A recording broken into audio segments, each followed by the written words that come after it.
Odisha students के लिए बहुत ही बड़ी अपडेट आ चुकी है। ओडिशा स्टाफ सिलेक्शन कमीशन की तरफ से आपकी फुल नोटिफिकेशन आउट हो चुकी है आपकी जूनियर इंजीनियर सिविल एग्जामिनेशन की।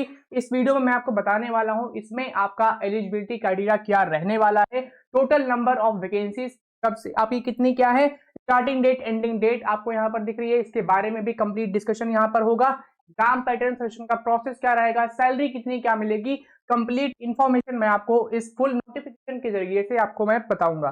तो यहाँ पर बात करते हैं, ये आपका यहाँ पर है combined technical service recruitment examination 2025 group B की आपकी यहाँ पर पोस्ट रहने वाली है। इसमें आपका जो एप्लीकेशन कब से स्टार्ट हो रही है, तो आपकी एप्लीकेशन रजिस्ट्रेशन आपकी 30 मार्च से स्टार्ट हो रही है, यानी 30 मई से आपकी एप्लीकेशन स्टार्ट होगी और इसकी लास्ट डेट है 29 जून 2026। ठीक है, तो ऑनलाइन रजिस्ट्रेशन की जो डेट आपकी है वो आपकी है 30 मई से लेकर 29 जून तक आपकी रहने वाली है। तो वहीं submission of online application form की डेट यहाँ पर आपकी गिवन है 30 मई से लेकर 2 जुलाई तक आपकी यहाँ पर फॉर्म सबमिशन की डेट रहने वाली है। ठीक है, डेट ऑफ एडिटिंग यानी करेक्शन की डेट जो है वो आपकी यहाँ पर 5 जुलाई तक रहेगी। बाकी कैसे आपको इसमें अप्लाई करना होगा, तो आपको कंप्लीट यहाँ पर ऑनलाइन मोड में ही अप्लाई करना है। आपको इसकी ऑफिशियल वेबसाइट ossc.gov.in इस पर ही आपको विजिट करना है। ठीक है, कोई भी आपको हार्ड कॉपी फिजिकल कॉपी यहाँ पर नहीं सबमिट करनी है, सिर्फ और सिर्फ आपको इसमें ऑनलाइन ही अप्लाई करना है। ठीक है, ओडिशा स्टाफ सिलेक्शन की ऑफिशियल वेबसाइट पर आपको विजिट करना है ossc.gov.in,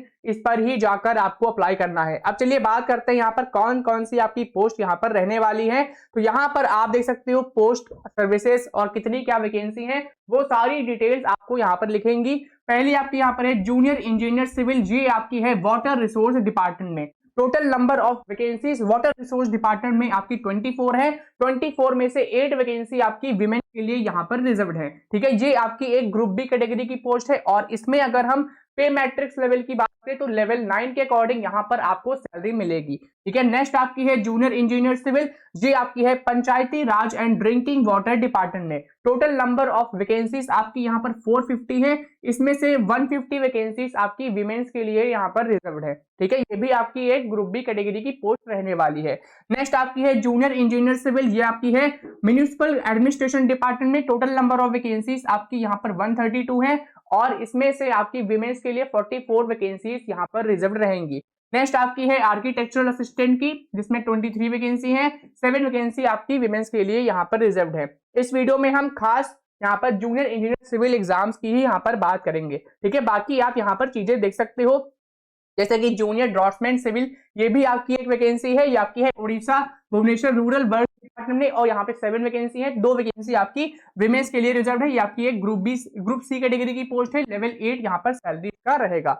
बाकी आपका जो आपका यहाँ पर रहेगा जूनियर इंजीनियर सिविल का, उसका कंप्लीट डिटेल मैं आपको यहाँ पर प्रोवाइड करूंगा। तो पहले यहाँ पर बात करते हैं इसमें आपका एलिजिबिलिटी जो क्राइटेरिया है वो क्या रहने वाला है। कैटेगरी वाइज भी आप यहाँ पर वैकेंसी दे सकते हो, अनरिजर्व में कितनी क्या वैकेंसी है, एससी बीसी में, एससी कैटेगरी एसटी कैटेगरी कितनी क्या यहाँ पर वैकेंसी है, तो वो सारी वैकेंसी भी आप यहाँ पर चेक कर सकते हो। तो इसको आप एक बार देख लो, इसका आप चाहे तो स्क्रीनशॉट ले सकते हो। ठीक है, तो बहुत ही अच्छी आपकी वैकेंसी है। यहाँ पर आप इस टेबल में आप कंप्लीट यहाँ पर कैटेगरी वाइज वैकेंसीज यहाँ पर चेक कर सकते हो, कितने कौन कौन से यहाँ पर डिपार्टमेंट्स रहने वाले हैं, प्लस कैसे क्या इसमें आपका यहाँ पर रहेगा। तो यहाँ पर बात कर लेते हैं थोड़ा डिटेल में, जैसे कि junior engineer water resource department में आपकी कैटेगरी वाइज वैकेंसी आप यहाँ पर देखोगे तो 24 में से आपकी जो अनरिजर्व कैटेगरी में जो आपकी यहाँ पर वैकेंसी है वो आपकी यहाँ पर 16 है, एससी बीसी में 4 है, एससी में 1 है, एसटी कैटेगरी में आपकी 3 वैकेंसी है। ऐसे ही आप अलग अलग डिपार्टमेंट वाइज आप यहाँ पर कैटेगरी के हिसाब से वैकेंसीज आप चेक कर सकते हो। ठीक है, अब यहाँ पर बात करते हैं इसमें आपका एलिजिबिलिटी क्राइटेरिया क्या रहने वाला है। रिजर्वेशन क्लेम करने के लिए आपके पास सारे डॉक्यूमेंट्स होने चाहिए। ठीक है, भले ही आप पीडब्ल्यूबीडी कैटेगरी से हो, उस केस में भी डिसेबिलिटी सर्टिफिकेट लगेगा, एससी बीसी कैटेगरी से हो तो भी सर्टिफिकेट रिक्वायर्ड है, एससी एसटी कैटेगरी से हो तो ये सारे सर्टिफिकेट्स आपके यहाँ पर लगेंगे। अब यहाँ पर बात करते हैं इसमें आपका एलिजिबिलिटी क्राइटेरिया क्या रहने वाला है। बाकी जो जनरल से इंस्ट्रक्शंस हैं वो आप यहाँ से रीड कर सकते हो नोटिफिकेशन से।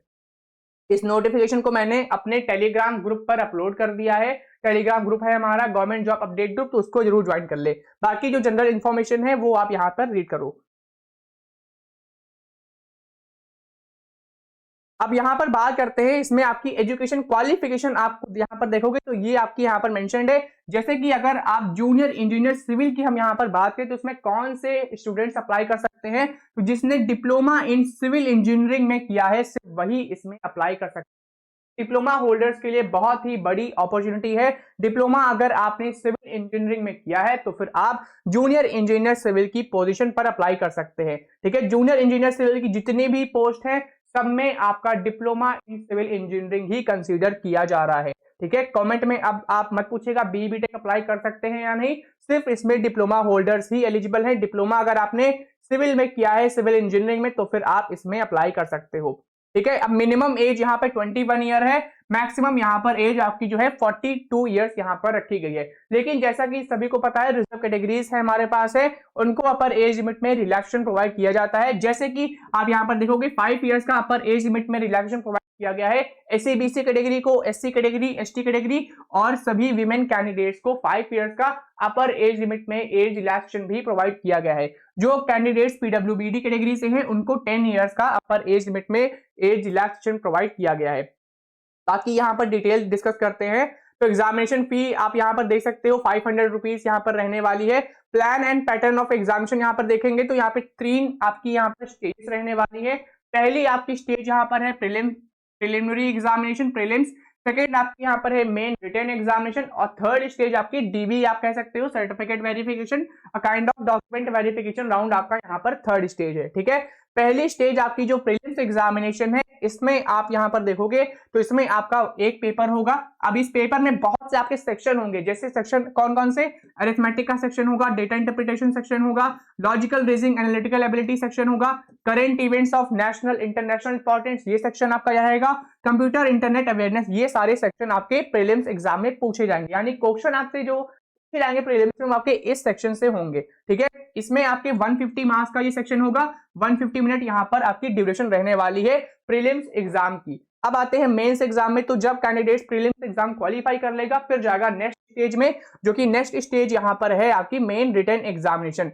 मेन रिटन एग्जामिनेशन कंप्लीट आपकी टेक्निकल पोर्शन की रहने वाली है। ठीक है, अगर आप जूनियर इंजीनियर सिविल एग्जाम में अप्लाई कर रहे हो, जूनियर इंजीनियर पोस्ट पर अप्लाई कर रहे हो, तो इसमें आपका डिप्लोमा इन सिविल इंजीनियरिंग में जो आपने पढ़ा है उसी से यहाँ पर टॉपिक से यहाँ पर क्वेश्चन आपके पूछे जाएंगे। ठीक है, टेक्निकल पोर्शन में आपका सिलेबस भी अभी हम डिटेल में डिस्कस करेंगे, वरना नेक्स्ट वीडियो में आपको कंप्लीट सिलेबस पर मैं वीडियो प्रोवाइड करूंगा। यहाँ पर 200 मार्क्स का ये सेक्शन रहने वाला है, यानी मेंस का जो एग्जामिनेशन होगा वो आपका 200 मार्क्स का होगा, 2 आवर इसकी ड्यूरेशन रहेगी। और टेक्निकल पोर्शन में आपका यहाँ पर जो है डिप्लोमा इन सिविल इंजीनियरिंग का ही पोर्शन यहाँ पर पूछा जाएगा। ठीक है, थर्ड आपकी यहाँ पर सर्टिफिकेट वेरिफिकेशन है, जिसमें सारे डॉक्यूमेंट्स आपके सर्टिफिकेट्स वेरीफाई किए जाएंगे। तो यही आपकी स्टेजेस यहाँ पर रहने वाली है। इसमें आपकी जो है नेगेटिव मार्किंग भी यहाँ पर होगी। ठीक है, अगर यहाँ पर जो है 3 ऑप्शन होंगे तो 1/3 यहाँ पर मार्किंग होगी, 4 ऑप्शन मिलते हैं तो आपकी 1/4 यहाँ पर नेगेटिव मार्किंग होगी। तो यही चीज आपकी यहाँ पर मेंशन्ड है। ये सारी जो डिटेल्स है वो सारी डिटेल्स आप यहाँ से पढ़ सकते हो, जनरल इंफॉर्मेशन। और इसमें क्या इंपॉर्टेंट है, तो इंपॉर्टेंट चीजें यहां पर डिस्कस कर लेते हैं।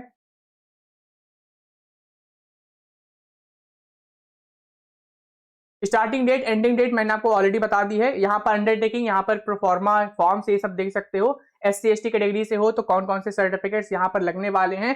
अब यहाँ पर आप यहाँ पर जो टेक्निकल पोर्शन जो आपका पूछा जाएगा उसका कंप्लीट सिलेबस आपका मेंशन्ड है। तो जब आप हमारे उस पे जाओगे टेलीग्राम ग्रुप पर तो आपको चैनल पर ग्रुप पर हमारे ये पीडीएफ मिलेगी नोटिफिकेशन की। नोटिफिकेशन पीडीएफ पर आपको जाना है पेज नंबर 25 पे, यहाँ पर आपको कंप्लीट सिलेबस मिलने वाला है। इस पर मैं अलग से एक डिटेल वीडियो प्रोवाइड करूंगा सिलेबस पर। ठीक है, तो चैनल को जरूर सब्सक्राइब कर ले इंजीनियरिंग पीडिया एजुकेशन को। अब बात करते हैं यहाँ पे जूनियर इंजीनियर सिविल एग्जाम का जो सिलेबस आपका रहने वाला है, उसमें आप टॉपिक्स यहाँ पर देख सकते हो। जैसे कि स्ट्रक्चरल मैकेनिक्स आपका यहाँ पर टॉपिक है, इसमें भी बहुत से आपके सब टॉपिक्स आपके यहाँ पर रहने वाले हैं। फिर आपका इसमें कौन सा टॉपिक है, फिर आपका यहाँ पर है जियो टेक्निकल इंजीनियरिंग आपका यहाँ पर टॉपिक रहने वाला है। इसमें भी आप टॉपिक्स देख सकते हो, सब topics. Building material and construction technology, ये भी आपका टॉपिक यहाँ पर रहेगा। ठीक है, फिर आपका यहाँ पर है कंस्ट्रक्शन टेक्नोलॉजी। ये सारे जो टॉपिक्स हैं ये आपके यहाँ पर रहने वाले हैं। तो अगर आप Odisha OSSC junior engineer civil exam की प्रिपरेशन कर रहे हो, आप इस कोर्स में एनरोल कर सकते हो। इसमें आपको क्या प्रोवाइड किया जाएगा, तो ये आपका जो जितना टेक्निकल का जो पोर्शन है, ये जो सिलेबस आप देख रहे हो, इसके कंप्लीट आपको यहाँ पर नोट्स प्रोवाइड किए जाएंगे ई बुक के थ्रू, ठीक है। तो ई बुक्स नोट्स आपका जितना भी टेक्निकल का जो पोर्शन है उसमें आपका नोट्स के थ्रू आपका कवर अप रहेगा, प्लस क्वेश्चन बैंक भी आपको मिलेगी जिसमें 2000 प्लस आपके यहाँ पर एमसीक्यू क्वेश्चन सोल्यूशन आपके यहाँ पर रहने वाले हैं विद सोल्यूशन, ठीक है, जो कि आपके टेक्निकल जो क्वेश्चन है पर बेस्ड आपका रहेगा। इसमें आपको मॉक टेस्ट सीरीज भी मिलने वाली है, मॉक टेस्ट सीरीज मिलेगी जो आपका प्रीलिम्स एग्जाम जो आपका कंप्लीट एमसीक्यू पैटर्न पर रहेगा उसके आपके क्वेश्चन यहाँ पर प्रीलिम्स आप यहाँ पर प्रिपेयर कर सकते हो मॉक टेस्ट सीरीज के थ्रू। फिर आपका जो प्रैक्टिस पेपर है, प्रैक्टिस पेपर आपके लिए ये बहुत ज्यादा इंपॉर्टेंट रहने वाला है। प्रैक्टिस पेपर में आपका ये जो रिटन एग्जामिनेशन कंडक्ट किया जाएगा मेंस का एग्जामिनेशन, उसमें आपकी प्रैक्टिस अच्छे से हो जाएगी प्रैक्टिस पेपर्स के थ्रू, ठीक है। प्रीलिम्स के लिए आप मॉक टेस्ट सीरीज से आपकी प्रैक्टिस अच्छे से हो जाएगी, मेंस के लिए प्रैक्टिस पेपर से आपकी अच्छी से प्रिपरेशन यहाँ पर हो जाएगी। टेस्ट पास फीचर भी आपको यहाँ पर फ्री ऑफ कॉस्ट यहाँ पर मिलेगा। टेस्ट पास फीचर भी हमने यहाँ पर इनेबल कर दिया है, इसको भी हमने इंक्लूड कर दिया है इस कोर्स में, ठीक है। कोर्स की फी आप यहाँ पर चेक कर सकते हो। इस कोर्स की जो लिंक है, जो ड्यूरेशन है, वो आपकी 1 ईयर की रहने वाली है। लिंक मैंने डिस्क्रिप्शन पे ऑलरेडी प्रोवाइड कर दी है, तो लिंक आप जरूर चेक करें, या फिर जब आप हमारी ऑफिशियल वेबसाइट पर आओगे rankingpediaeducation.com, यहाँ पर आना है, आपको अवर कोर्स पे आना है। अवर कोर्स पे आने के बाद आप Odisha OSSC junior engineer civil का आप ये कोर्स यहाँ पर चेकआउट कर सकते हो, ठीक है। वरना फिर आप हमारे एप्लीकेशन से भी इसे आप यहाँ पर जो है परचेज कर सकते हो। चलिए अब बात करते हैं और भी यहाँ पर क्या क्या इन्फॉर्मेशन है। तो यहाँ पर आप सिलेबस देख रहे हो, ठीक है, इस पर मैं कंप्लीट अलग से एक वीडियो प्रोवाइड करूंगा। बाकी इंपॉर्टेंट डेट मैंने आपको ऑलरेडी बता दी है, कब से कब तक आप इसमें अप्लाई करने वाले हो। तो बहुत ही अच्छी ये अपॉर्चुनिटी है, खास तौर पर डिप्लोमा जिन्होंने किया है सिविल इंजीनियरिंग में, तो वो जरूर इसमें अप्लाई करें। और ऐसे ही अपडेट्स के लिए चैनल को भी सब्सक्राइब कर ले। धन्यवाद।